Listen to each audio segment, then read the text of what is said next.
Study with Alok Vyas sir Pipariya वाले channel को subscribe करें।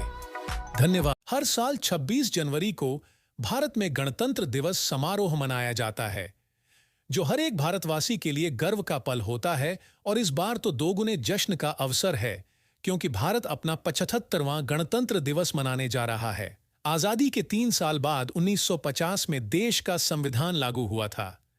झंडा लहराकर और मिठाइयां बांटकर इसकी खुशियां मनाई गई थीं। लेकिन कैसे संविधान बना, कब क्या हुआ और कहां पहली बार यह दिन मनाया गया था, आइए जानते हैं इस बारे में। भारतीय गणतंत्र दिवस की ऐतिहासिक पृष्ठभूमि। भारत के गणतंत्र दिवस का संबंध हमारी स्वतंत्रता से जुड़ा हुआ है। भारत को 15 अगस्त 1947 को अंग्रेजों की गुलामी से आजादी मिली थी, लेकिन तब भारत का अपना कोई संविधान नहीं हुआ करता था। उस समय यहां कानून और शासन प्रणाली 1935 के भारत सरकार अधिनियम पर चल रही थी।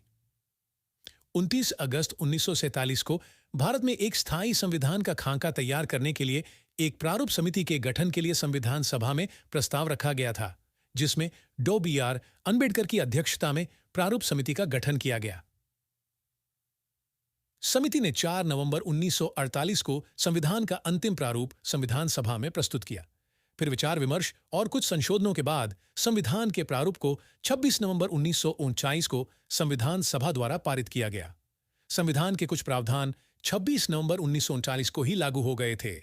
हालांकि संविधान के मुख्य भाग 26 जनवरी 1950 को लागू हुए। इस दिन से भारत लोकतांत्रिक गणराज्य बना। 26 जनवरी 1950 के अवसर पर डॉ. राजेंद्र प्रसाद ने राष्ट्रीय ध्वज फहराया था, जिसके बाद 26 जनवरी को भारत के गणतंत्र दिवस के रूप में मान्यता दी गई। 26 जनवरी को खास तौर से संविधान की प्रारंभ तिथि के रूप में चुना गया था, क्योंकि इसी दिन 1930 में कांग्रेस के लाहौर सत्र, दिसंबर 1929 के प्रस्ताव के बाद पूर्ण स्वराज दिवस मनाया गया था। भारत में पहली बार गणतंत्र दिवस कहाँ मनाया गया था? भारत में पहली बार गणतंत्र दिवस 26 जनवरी 1950 को दिल्ली के पुराने किले के सामने स्थित इरविन स्टेडियम में मनाया गया था। आज इस जगह पर दिल्ली का चिड़ियाघर है। इरविन स्टेडियम में गणतंत्र दिवस की पहली परेड भी निकाली गई थी। कहते हैं कि इस परेड में लगभग 3000 सेना के जवानों ने और तकरीबन 100 से ज्यादा एयरक्राफ्ट ने हिस्सा लिया था।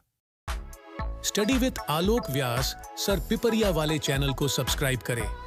धन्यवाद।